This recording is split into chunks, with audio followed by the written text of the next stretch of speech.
My doctor told me I needed surgery soon. When I told my boyfriend, he booked a vacation instead. I sat in the doctor's office trying to process what he had just told me. The condition I had been ignoring for months had gotten worse. Much worse. He said I needed surgery within the next few weeks or I could be looking at serious long-term complications. "I know this is overwhelming," he said gently, "but we caught it in time. You're going to be okay if we act now." I nodded, but my mind was already racing to the cost. I hadn't been to the doctor in over a year because my boyfriend Derek always said we couldn't afford it. Every time I mentioned feeling unwell, he told me I was being dramatic and that we needed to save money. When I got home, Derek was on the couch scrolling through his phone. I sat down next to him and explained everything. The diagnosis, the surgery, the timeline, the cost. He barely looked up. "That's really bad timing." I blinked. "What do you mean?" "The guys and I are planning our annual trip next month. I already told them I'm in." He finally glanced at me. "Can't you just push the surgery back a few months?" I felt my chest tighten. "The doctor said I need to do this soon. It's not optional." Derek sighed like I was inconveniencing him. "Look, doctors always make things sound more urgent than they are. It's how they get you to spend money. Just wait until after the trip and we'll figure it out." I didn't know what to say. I sat there in silence while he went back to his phone, already texting his friends about their vacation plans. That night, I couldn't sleep. I kept thinking about all the times Derek told me we were struggling financially. How he made me feel guilty for buying new shoes when my old ones had holes. How he convinced me to cancel my gym membership because it was a waste of money. The next morning, I decided to check our finances myself. Derek always handled the bills, so I never really looked at our accounts. When I logged in, what I found made my stomach drop. There was plenty of money. More than enough to cover my surgery and then some. I scrolled through the transactions. Expensive dinners at restaurants I'd never been to. New clothes from stores he told me we couldn't afford. Concert tickets, sports memorabilia, all purchased over the past year while he told me we were too broke for doctor visits. I confronted him that evening. I showed him the bank statements and asked him to explain. His face went through several emotions. Surprise that I had looked. Annoyance that I was questioning him. And finally, a dismissive shrug. "Okay, so I spent some money on myself. So what? I work hard. I deserve to enjoy my life. And what about me?" My voice cracked. "I've been in pain for months. I've been wearing the same worn-out clothes because you told me we couldn't afford anything. Meanwhile, you've been spending thousands on yourself?" He rolled his eyes. "You're being dramatic. It's not that serious." Something broke inside me in that moment. Not my heart, but the illusion I had been holding on to. The belief that he cared about me. That we were partners. That he had my best interests at heart. "I need you to move out," I said quietly. He laughed. "You're kicking me out? Over this?" "Yes. I want you gone by the end of the week." He tried to argue. He tried to make me feel crazy. He tried to convince me I was overreacting. But I didn't budge. For the first time in our 3-year relationship, I stood my ground. It took him 4 days to pack his things. He kept expecting me to change my mind, but I didn't. When he finally left, he told me I was making a huge mistake and that I'd regret this. I scheduled my surgery the next day. I reached out to my parents and told them what had been going on. They helped me cover the cost without hesitation. My mom flew in to take care of me during recovery. The surgery went well. The doctor said we caught it just in time and that I should make a full recovery.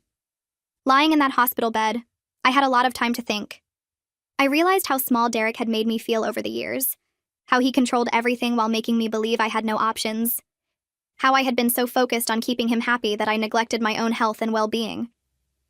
It's been 2 months since the surgery now. I'm healing physically, but I'm also healing in other ways. I'm learning to trust myself again. I'm rebuilding my confidence. I'm remembering who I was before I let someone else make me feel worthless. I saw on social media that Derek went on his trip with his friends. He looked happy in the photos, not a care in the world. And honestly, I'm glad. Because while he was out there pretending everything was fine, I was home getting stronger. Some lessons cost more than others. This one nearly cost me my health. But it taught me something invaluable. Never let anyone make you feel like you don't deserve to take care of yourself. 3 days after the surgery, I ended up at my parents' house because the hospital wouldn't let me go home alone. My mom set me up on their couch with pillows propped behind my back and a blanket over my legs. The incision still hurt when I moved wrong, this sharp pulling feeling that made me catch my breath. But underneath the physical pain was something else, something lighter.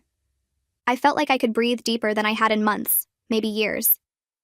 My mom came in from the kitchen carrying a mug of tea, the kind she always made when I was sick as a kid. She set it on the coffee table next to me and sat down in the armchair across from the couch. She didn't say anything at first, just looked at me with this expression I couldn't quite read. Then she asked if I wanted to talk about Derek. The question hung in the air between us. For 3 years, I'd made excuses for him, defended his behavior, changed the subject when my parents gently tried to bring up concerns. But sitting there on that couch, still sore from a surgery he'd tried to convince me to postpone, I realized I actually wanted to talk about it. So I started telling them everything. Not just the stuff about the money and the surgery, but all the other things. How Derek made me feel guilty every time I wanted to spend money on myself. How he convinced me my job wasn't that important, and I should focus more on taking care of the apartment. How he'd get annoyed if I made plans with friends without checking with him first. How he always had to approve what I wore before we went anywhere together. My dad sat down on the other end of the couch while I talked.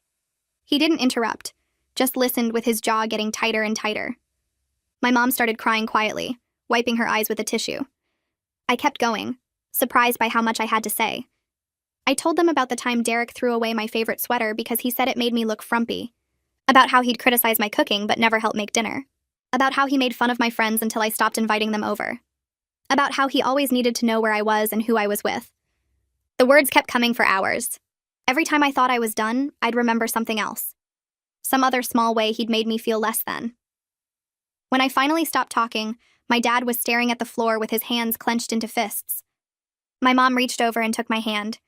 She said they were sorry. Sorry they didn't see what was happening. Sorry they didn't push harder when they sensed something was wrong. Sorry they let me pull away without fighting to stay close. My dad looked up at me and said he should have said something years ago. He'd never liked Derek, thought there was something off about him from the start, but he didn't want to push me away by criticizing my boyfriend. Now he wished he had. I told them it wasn't their fault. Derek was good at making everything seem normal, good at making me feel like I was the problem, good at convincing me that his behavior was reasonable and I was just being too sensitive. My mom stayed with me for the full 2 weeks like we'd planned. She helped me with basic stuff I couldn't do easily yet. Reaching things on high shelves, carrying the laundry basket, making meals that were more complicated than soup and sandwiches. But more than the physical help, having her there made me realize how alone I'd been. For the past 3 years, I'd stopped asking anyone for help with anything. Derek always acted like any request was a huge burden. If I asked him to pick something up from the store, he'd sigh and complain about having to go out of his way. If I asked him to help with chores, he'd do them badly on purpose so I wouldn't ask again. So I just stopped asking. I did everything myself and pretended I was fine. Watching my mom move around my apartment, doing things without me having to ask, making it clear she was happy to help, I saw how twisted my normal had become. My follow-up appointment was 8 days after the surgery. My mom drove me to the doctor's office and sat in the waiting room while I went back for the exam. The surgeon checked the incision site and asked me questions about my pain levels and how I was managing at home. Then he smiled and said the recovery was going perfectly. Better than expected, actually. He said we caught the problem just in time. Another few months and the surgery would have been much more complicated. Maybe not even possible. I nodded, trying to process what he was saying. Then something broke loose inside me and I started crying. Not quiet tears, but big ugly sobs that I couldn't control. The surgeon pulled up a stool and sat down, waiting patiently while I fell apart in his exam room. I kept thinking about Derek telling me to wait, telling me doctors exaggerate to make money, telling me my health wasn't as important as his vacation. I'd almost listened to him. Almost died or ended up with permanent damage because I'd learned to doubt my own judgment about my own body. The surgeon handed me tissues and said it was a normal reaction. A lot of patients had emotional responses when they realized how serious their condition had been. But I wasn't crying about the surgery. I was crying because I'd let someone make me so small that I almost sacrificed my health to keep him happy. When I came out to the waiting room, my mom took one look at my face and pulled me into a hug. I told her what the surgeon said about the timing, about how close I'd come to something much worse. She held me tighter and said we didn't have to think about that now. I was okay. I was going to be okay. That night, after we got home and had dinner, my mom brought up therapy. She said maybe I should talk to someone professional about everything with Derek. I felt myself getting defensive immediately. Derek always said therapy was a waste of money, that people who went to therapy were weak or broken, that I didn't need someone else to tell me how to think. Then I caught myself. I was still letting Derek's voice in my head make my decisions. That was exactly why I needed to go. I found a therapist online the next day. His name was Quentin Flynn, and his profile said he worked with people dealing with relationship trauma and manipulation. I sent him an email and he responded within a few hours with available appointment times. My first session was awkward. I sat on his couch and didn't know what to say. He asked me some basic questions about what brought me in, and I gave short answers. He didn't push me to share more. Just let the silence sit there until I was ready to fill it. I liked that he didn't try to force anything. By the end of the hour, I'd talked a little bit about Derek and the surgery and the breakup. Not much, but enough that Quentin said he thought he could help me work through what I'd been through. We scheduled another appointment for the following week. 2 weeks after the surgery, my mom had to fly back home. She'd already extended her trip once and couldn't stay any longer.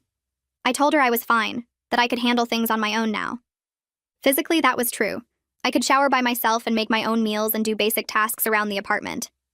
But after she left, the apartment felt different. Empty and quiet in a way that was both peaceful and lonely. There was nobody there to criticize what I was doing or make me feel guilty for existing. But there was also nobody there at all. Just me and the silence. I tried to settle into it, this new normal of being alone. My mom called twice a day to check on me. Morning and evening, like clockwork. I appreciated it, but also felt guilty that she was worrying. I started going through Derek's stuff that he'd left behind. He'd packed in such a hurry, grabbing his clothes and electronics and leaving everything else.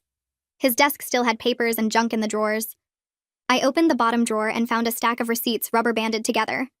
I pulled them out and started looking through them. More expensive restaurants, more concert tickets, more proof of all the money he'd spent while telling me we were broke.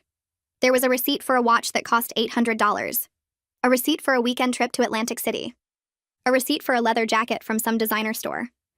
I sat on the floor next to his desk with these receipts spread out around me, getting angry all over again. Not just about the money, but about the lies. The constant, deliberate lies. My landlord called that afternoon. His name was Arthur Donovan, and he'd always been pretty hands-off. I paid rent on time and didn't cause problems, so he mostly left me alone. But now he was calling about the lease. Derek's name was on it too, and Arthur wanted to know what was happening. I explained that Derek had moved out and we'd broken up. I expected Arthur to tell me I needed to find a new roommate or move out myself. But instead he said he was sorry to hear about the breakup, and asked if I wanted him to draw up a new lease in just my name. I was surprised by how understanding he was. I said yes, that would be great. He said he'd have the paperwork ready in a few days. After I hung up, I pulled up my bank account on my laptop. I'd been avoiding looking at the numbers, afraid of what I'd find. But now I sat down and actually calculated what I made versus what the rent cost. The apartment had always seemed barely affordable when Derek was handling the money. He made it sound like we were constantly on the edge of not making rent. But looking at my actual income, the rent was totally manageable. Not easy, but definitely doable on just my salary. I'd been living here for 3 years thinking I couldn't afford it alone, thinking I needed Derek's contribution to make it work. But that was just another lie. Another way he'd made me feel dependent on him when I never was. I'd been staring at the numbers for so long that my eyes started to hurt. The apartment really was affordable. I could stay here. I didn't need Derek's money, didn't need his name on the lease, didn't need him at all. That thought kept circling back, making me feel lighter each time. I closed my laptop and looked around the living room. His desk was still there with all his junk in it, the couch where he'd ignored me when I told him about the surgery. The TV he bought without asking me because he said we needed a bigger one. I needed to get rid of all of it. Not because I was angry, though I was. Because I needed this space to feel like mine. 3 weeks after the surgery, my doctor cleared me to go back to work part-time. I felt nervous walking into the office that first morning. Everyone knew I'd had surgery, but nobody knew about Derek moving out. I wasn't sure what to say if anyone asked. My coworker Jennifer gave me a quick hug when I sat down at my desk and told me it was good to have me back. A few other people stopped by to say hi. Nobody asked too many questions. But I caught some of them looking at me differently, like they were trying to figure something out. At lunch, my supervisor Karen pulled me aside and asked how I was doing. Not about the surgery, about everything else.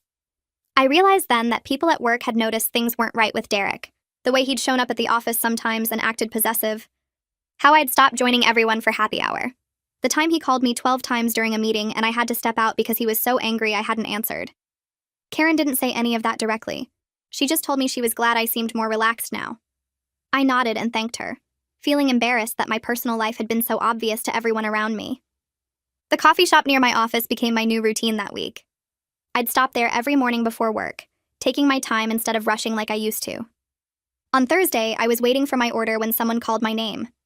I turned around and saw Thea Carson standing there with a huge smile on her face. Thea and I had been close in college but lost touch over the past 2 years.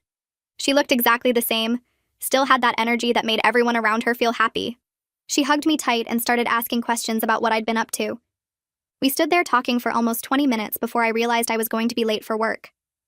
Thea asked if I wanted to grab lunch sometime. I said yes without thinking, then spent the rest of the day wondering if that was weird. Did normal people just make lunch plans? I couldn't remember the last time I'd done that. We met at a small restaurant downtown the following Tuesday. Sitting across from Thea felt strange at first. I kept catching myself about to pull out my phone to text Derek that I'd be home late. Then I'd remember I didn't have to tell anyone where I was or what I was doing. That realization kept hitting me in waves throughout lunch. Thea talked about her job and her boyfriend and asked me about my life. I gave her the basic update about work and my surgery, leaving out most of the details. She listened and nodded, but I could tell she wanted to ask something else. Finally, she did. She asked about Derek in this careful way, like she was testing the waters. I remembered that Thea had met him once at a party about 2 years ago. She hadn't liked him. I could tell by the way she'd gotten quiet and made an excuse to leave early. When I told her we'd broken up, her whole face changed. She looked relieved, not trying to hide it or be polite about it, just genuinely relieved. That hit me harder than I expected. My friends had seen things I couldn't see. They'd known something was wrong, and I'd been too deep in it to notice. I scheduled my first therapy appointment with Quentin the next week. My mom had sent me a list of therapists who specialized in relationship stuff, and I picked one whose website seemed normal. Not too formal, not too casual. His office was in a building downtown with big windows and plants everywhere. Quentin was younger than I expected, maybe late 30s, with glasses and a calm way of talking that made me feel less nervous. He asked me what brought me in, and I told him about Derek, about the surgery and the money and the breakup. He listened without interrupting, taking notes sometimes, but mostly just paying attention. When I finished, he asked me how I felt about everything now.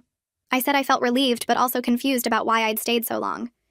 He nodded and said that was normal. We talked for the rest of the session about manipulation and how it works gradually. How controlling partners isolate you from friends and family.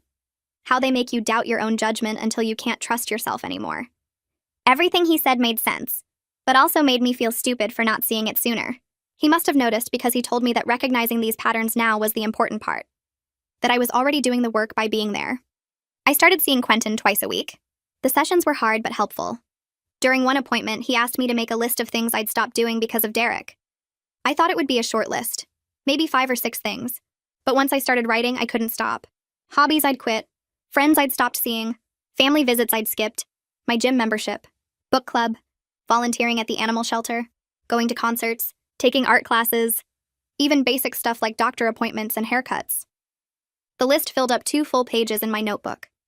I stared at it feeling sick. How had I given up so much without realizing it? Quentin said this was common, that abusive partners chip away at your life piece by piece until you don't recognize yourself anymore. He asked what I wanted to reclaim first. I looked at the list and circled book club. Derek had always said it was boring and a waste of time, that the people there were pretentious and I was too smart for that kind of thing.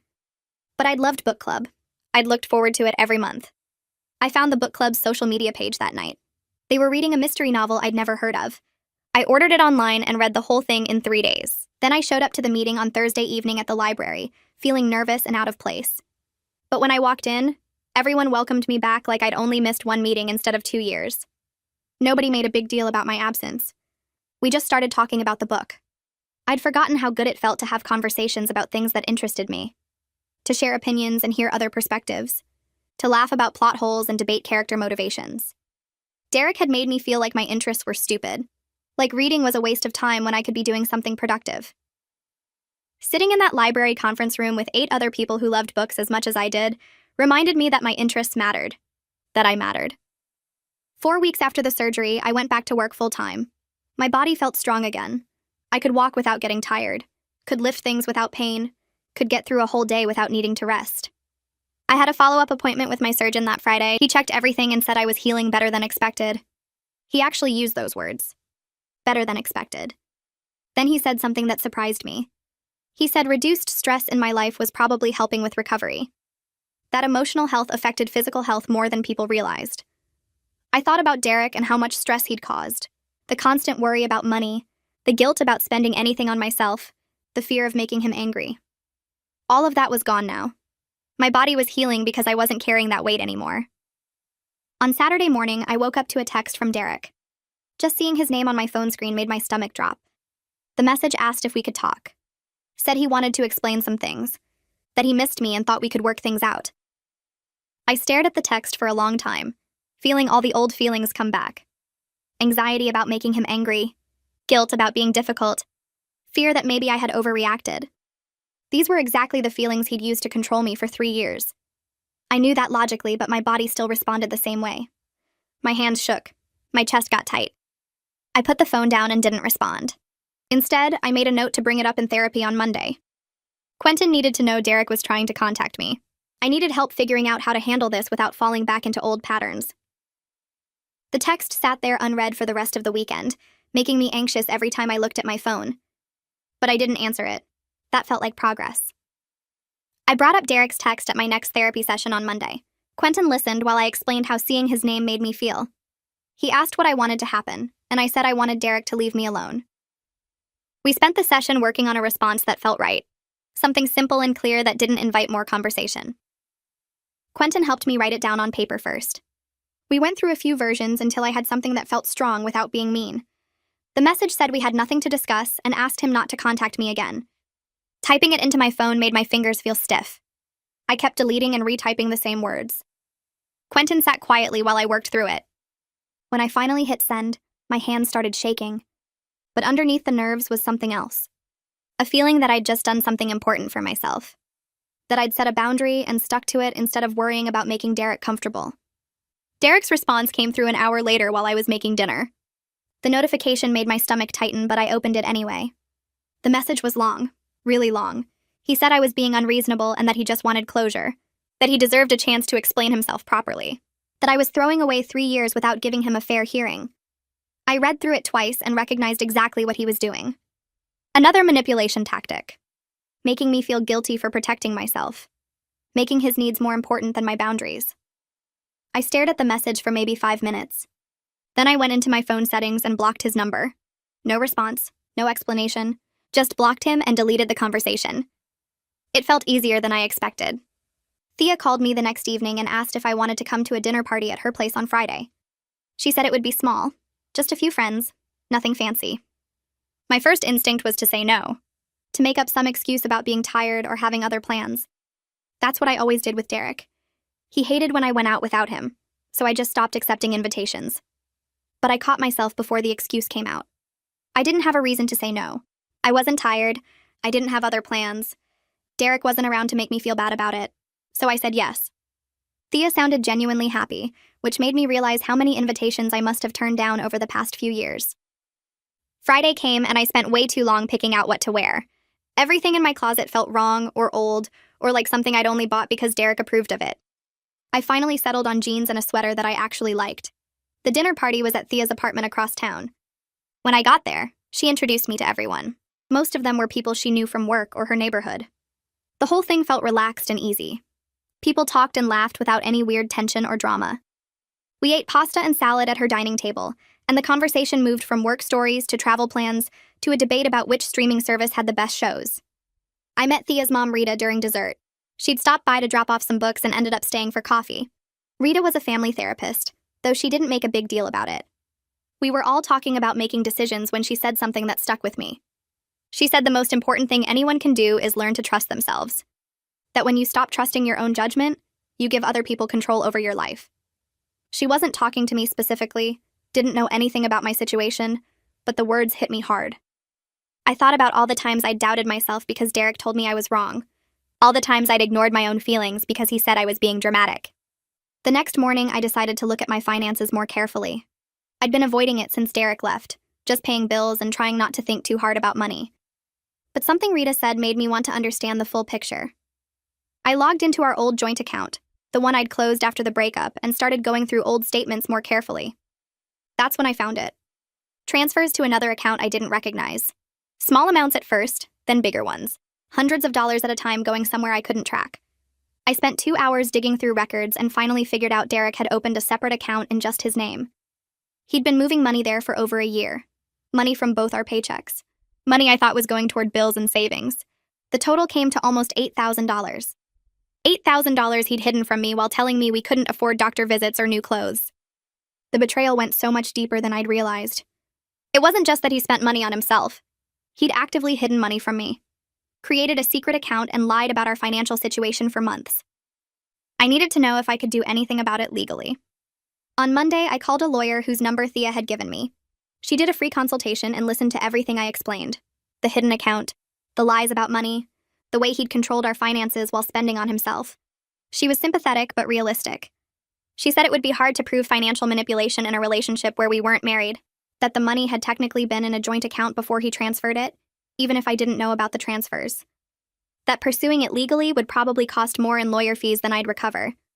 She also said that what he did was absolutely wrong, even if it wasn't technically illegal. That validation meant something. Hearing a professional say that my anger was justified, and that Derek's behavior was manipulative.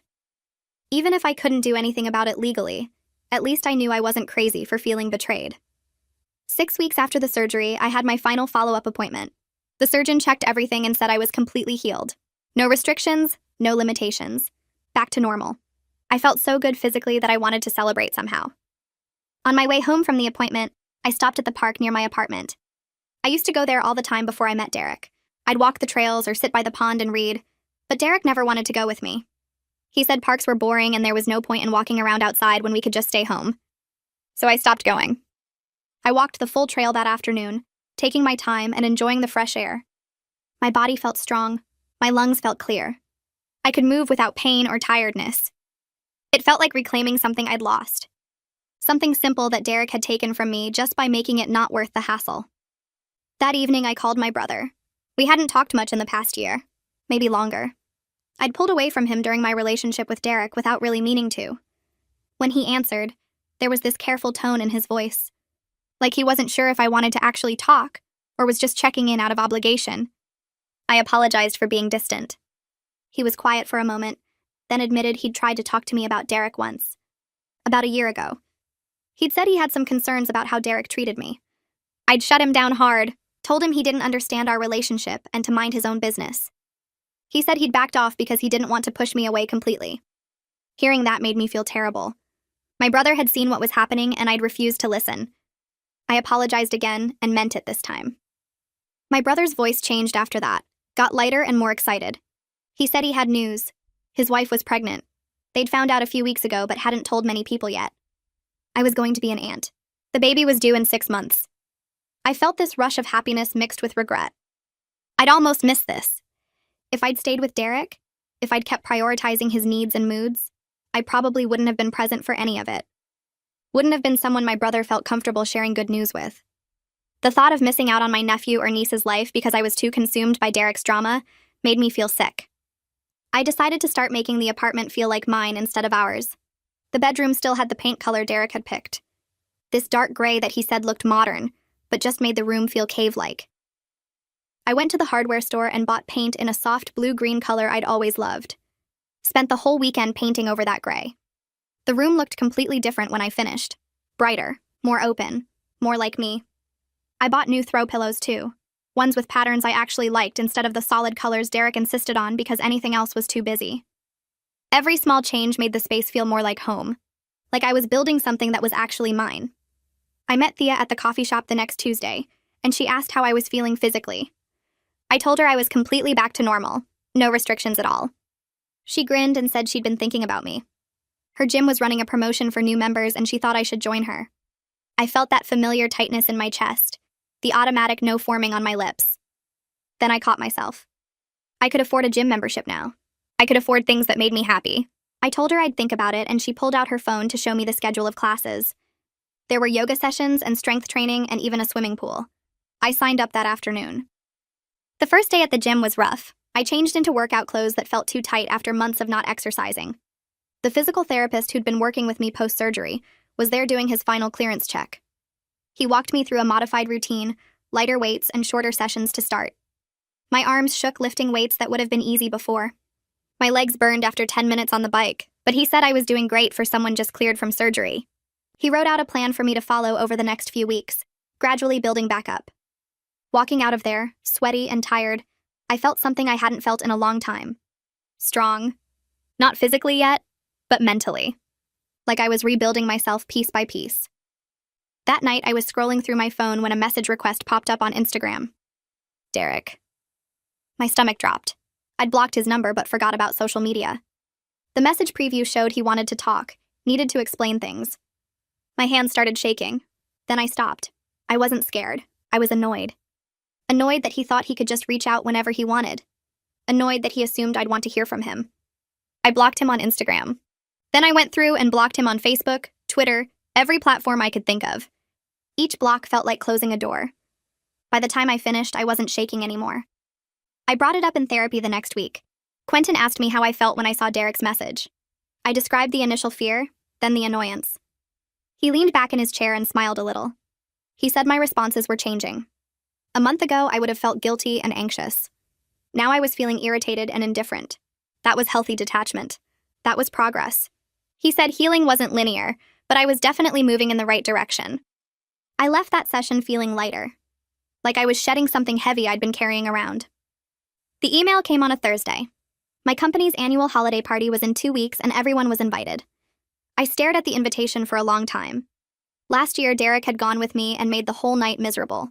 He'd sulked in the corner, made snide comments about my coworkers, complained about the food. I'd spent the entire party managing his mood instead of enjoying myself. I'd actually dreaded going. But this year was different. This year I wanted to go. I RSVP'd yes, without overthinking it. The party was at a nice restaurant downtown. I wore a dress I'd bought with my own money, one Derek would have said was too expensive. I walked in and immediately saw people from my department. Sarah from accounting waved me over. I'd always kept her at arm's length because Derek didn't like when I talked about work friends. We chatted about her kids and her recent vacation. Then Mike from marketing joined us, and we talked about the new project launching in January. I was laughing at something Mike said when my supervisor walked up. She told me she was glad I came and that she'd noticed I seemed happier lately, more engaged at work. I thanked her and realized it was true. I wasn't dragging Derek's mood around with me anymore. I started sleeping better. Really sleeping. Not just lying there anxious about what Derek might be upset about the next day. 2 months after the breakup, I was getting 7 or 8 hours a night. I'd wake up actually rested instead of already tired. I didn't realize how much anxiety I'd been carrying until it was gone. How much energy I'd spent trying to predict his reactions and avoid his moods. My body had been tense for 3 years straight. Now it was finally relaxing. I was making dinner one night when I started thinking about my future differently. Not our future. My future. I'd wanted to get my project management certification, but Derek always said it was a waste of time. I'd wanted to visit Japan, but Derek only wanted to go to places with beaches. I'd wanted to learn pottery, but Derek thought it was silly. 3 years of my life had been shaped around what Derek wanted, what Derek approved of, what Derek thought was worth doing. I pulled out my laptop and started making a list.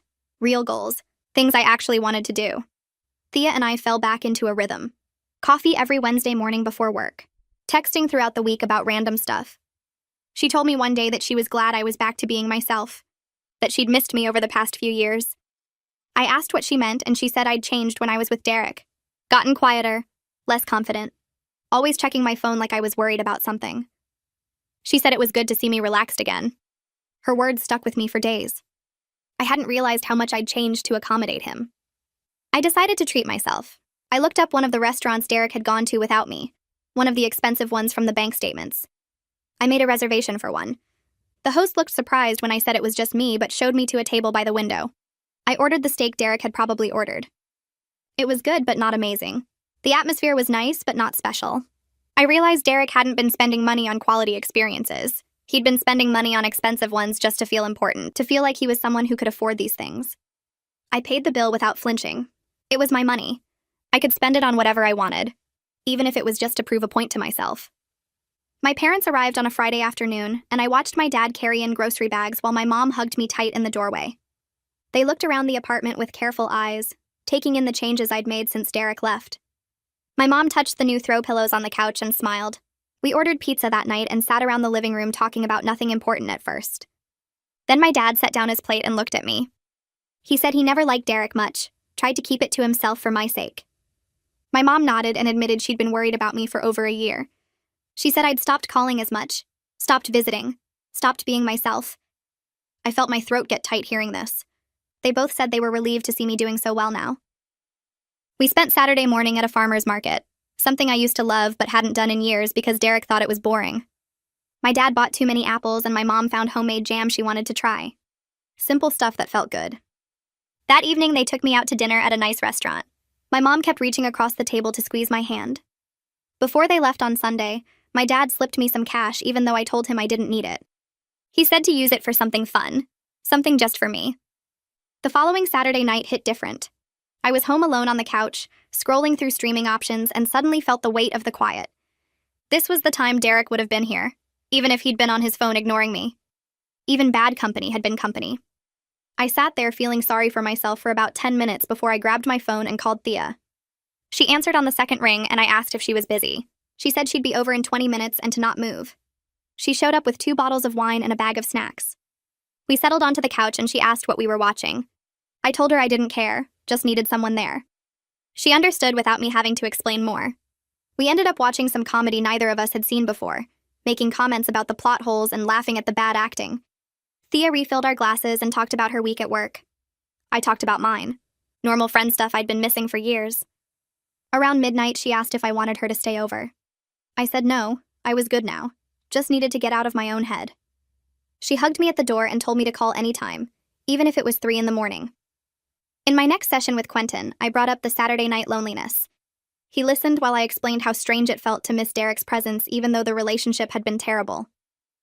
Quentin leaned back in his chair and asked me to think about the difference between being alone and being lonely. He said I could be surrounded by people and still feel lonely if those people didn't really see me or care about my needs. Then he asked if I'd felt lonely during my relationship with Derek.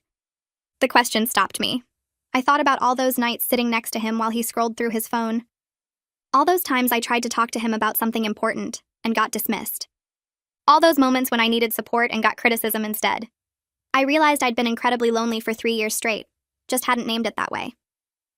Quentin nodded like he'd been waiting for me to reach that conclusion. He said being alone now was actually less lonely than being with someone who made me feel invisible.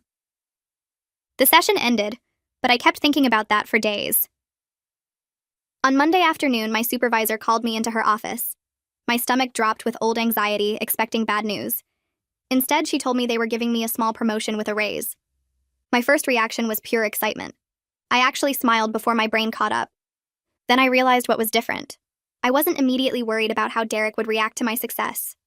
Wasn't bracing myself for his resentment or his comments about how I thought I was better than him now. I thanked my supervisor and walked back to my desk feeling lighter. That night, I called my parents to tell them. My mom got excited and my dad said he was proud of me. I ordered takeout from my favorite place to celebrate, the expensive sushi Derek always said was overpriced. I ate it alone at my kitchen table and felt genuinely happy about my accomplishment. No guilt, no worry, just satisfaction that I'd earned this through my own hard work. 3 months after my surgery, I had my final follow-up appointment. The surgeon did a full examination and reviewed my test results. He looked up from the paperwork and told me I was completely cleared with no restrictions. Everything had healed perfectly. He said I'd done exactly the right thing by taking care of myself when I did, catching the problem before it became much worse. I thanked him and felt tears start, but held them back until I got to my car. Then I sat in the parking lot and cried. Relief mostly, but also anger at how close I'd come to ignoring my health because Derek convinced me I was being dramatic. I texted my mom that I got cleared and she sent back a string of celebration emojis. I drove home feeling like I'd closed a major chapter. My body was healed. Now I just needed to keep working on healing everything else. My lease was up in 2 months and I started thinking about what I wanted to do.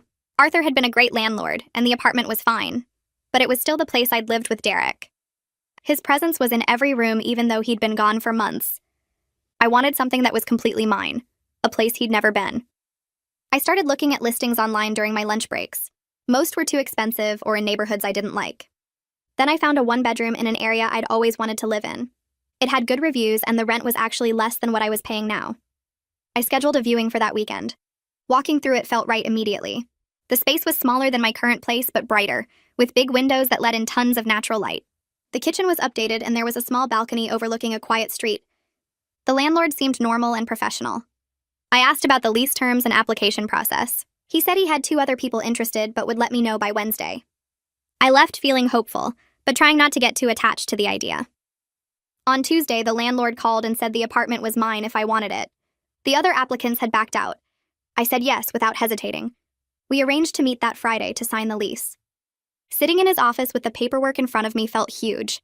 My name. Just my name. No one else's. I signed each page carefully, initialing where needed, reading the terms even though I'd already gone through them twice online. The landlord handed me the keys and congratulated me on my new place. I walked out holding those keys like they were something precious. I sat in my car for a few minutes just looking at them. This was mine, my space, my decision, my fresh start. I'd done this completely on my own, and it felt like proof that I could handle my life without someone else controlling it. I drove back to my current apartment and immediately started making a list of everything I needed to do before the move. Packing up my apartment meant going through everything Derek and I had accumulated together. I found photos from trips we'd taken, back when I still thought we were happy. Birthday cards he'd given me with generic messages inside. Gifts that had seemed thoughtful at the time but now felt empty. A coffee mug he'd bought me that said something I used to find funny. Kitchen gadgets we'd picked out together. I made 3 piles: keep, donate, trash. Most of Derek's stuff went to trash. Some of the shared things went to donate. I kept less than I expected. Each item I got rid of felt like shedding weight.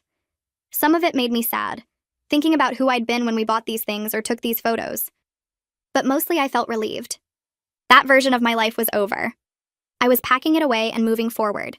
By the time I finished sorting, I had way less stuff than I thought. Turned out most of what filled this apartment had been his, or things I'd only kept because of him. Thea showed up on moving day with her boyfriend.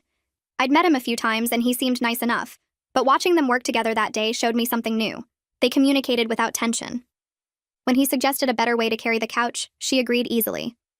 When she asked him to grab more boxes from the car, he went without complaining. They made jokes and laughed and just moved through tasks like a team. No one was keeping score. No one was making the other person feel bad for asking for help. At one point, Thea's boyfriend asked if I wanted the bookshelf in the bedroom or living room. I said bedroom and he just said okay and moved it there. No judgment about my choice. No suggestion that his way would be better. I realized I was watching what a healthy relationship actually looked like. How 2 people could work together without one person controlling everything or making the other feel small.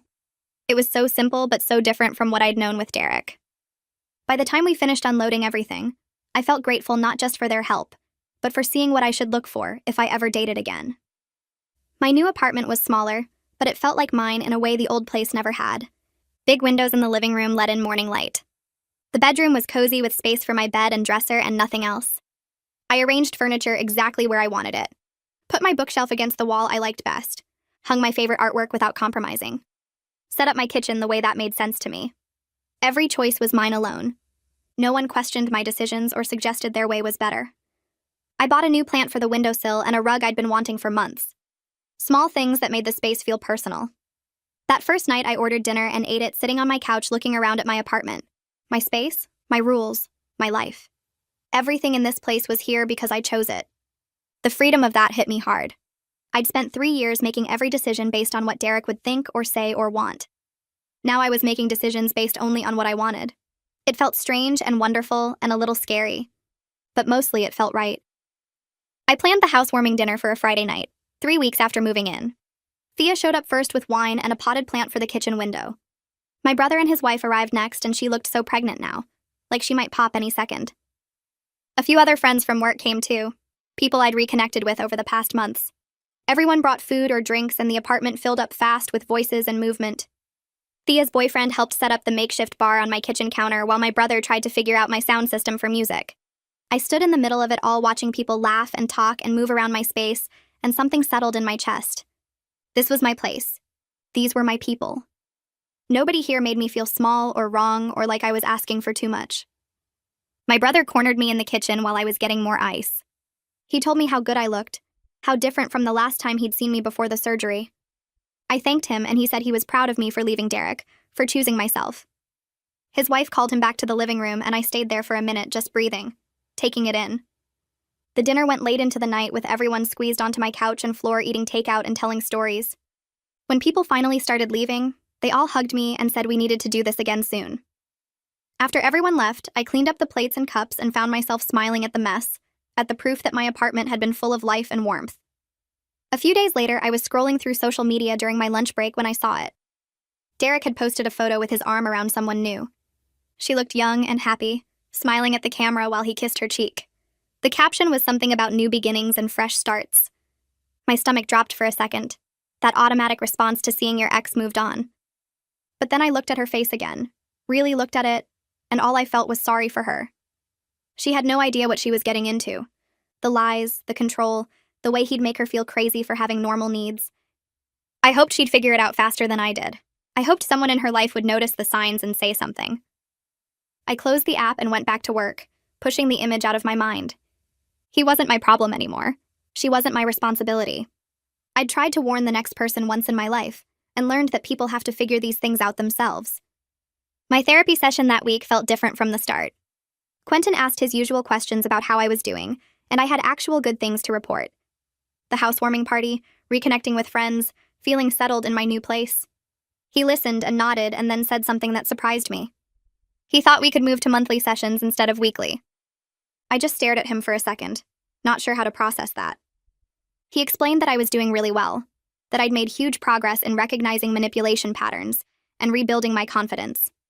Monthly check-ins would be enough to maintain that progress while giving me space to keep growing on my own. It felt like graduating from something, like getting official proof that I was actually healing and moving forward. I agreed even though part of me felt nervous about having less support, but he reminded me I could always schedule an extra session if I needed one, that this wasn't goodbye forever. Walking out of his office that day felt lighter somehow, like I'd passed some kind of test I didn't know I was taking. I signed up for a pottery class the next week, something I'd wanted to try for years but never did because Derek always said it was pointless and expensive. The first session was on a Thursday night at a small studio across town. The instructor showed us how to center clay on the wheel and then let us try. My first attempt was a disaster, the clay flying off center and splattering everywhere. The woman next to me laughed and showed me her equally messy wheel. By the end of class, I'd managed to make something that vaguely resembled a bowl, lumpy and uneven, but mine. The instructor said we'd glaze them next week and I could take it home. Driving back to my apartment with clay still under my fingernails, I felt genuinely happy. Not because I was good at pottery, but because I was doing it purely for enjoyment, for myself, with no one judging or questioning why. Work sent me to a conference in another city the following month. My boss asked if I wanted to go, and I said yes immediately, surprising myself with how much I wanted to do it. My first business trip, my first time traveling alone in years. I packed my bag the night before, chose my own outfits without worrying what anyone would think. The flight was early and I got coffee at the airport, sat at the gate reading without anyone texting to ask where I was or when I'd be back. The conference hotel was nice, nothing fancy but comfortable, and I had my own room with a view of the city. The first day of sessions was interesting, presentations about industry trends and new technologies. I took notes and asked questions and felt engaged in a way I hadn't at work in a long time. That evening there was a networking reception and I almost skipped it, old habits telling me to hide in my room. But I went, made myself talk to people, exchanged business cards with a few contacts who might be useful later. The second day, I networked even more confidently during the lunch break. A woman from a competing company told me about an opening on her team and suggested I send her my information. A guy from a vendor we worked with remembered meeting me at a previous event and said he'd been impressed with my questions. Derek used to mock my career ambitions, called them unrealistic, and said I was trying too hard. But standing there talking to these people, I remembered I was actually good at what I did. I had ideas and skills and knowledge worth sharing. Flying home that Sunday, I felt different, more sure of myself professionally. The independence of traveling alone, making my own schedule, not having to check in with anyone, had reminded me who I was before I let someone else define me. I ran into Rita at Thea's place the next weekend when I stopped by to return a book. She was visiting and invited me to join them for coffee at the shop down the street. We sat outside even though it was getting cold, and somehow the conversation turned to relationships and red flags. Rita shared some insights about manipulation patterns, how they start small and build gradually so you don't notice until you're deep in it. She talked about financial control, about partners who isolate you from friends and family, about people who make you doubt your own judgment. Everything she said clicked into place with my experience with Derek. Understanding it from a professional perspective helped me see it wasn't my fault, that these were deliberate tactics he'd used. Rita didn't know my full story, but something in how I listened must have told her I needed to hear it. When we left the coffee shop, I thanked her and she squeezed my hand, told me I seemed like I was doing well. 4 months after the breakup, I realized I'd gone whole days without thinking about Derek at all.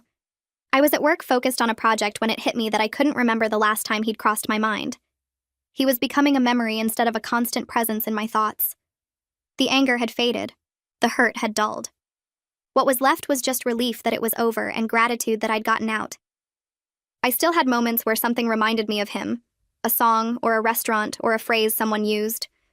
But those moments passed quickly now, instead of derailing my whole day. I was building a life that had nothing to do with him, filling my time with people and activities that made me happy. He was shrinking in my rearview mirror, getting smaller and less important with every day that passed. I got an email from Derek on a Tuesday morning while I was getting ready for work. The subject line just said sorry, and I almost deleted it without reading.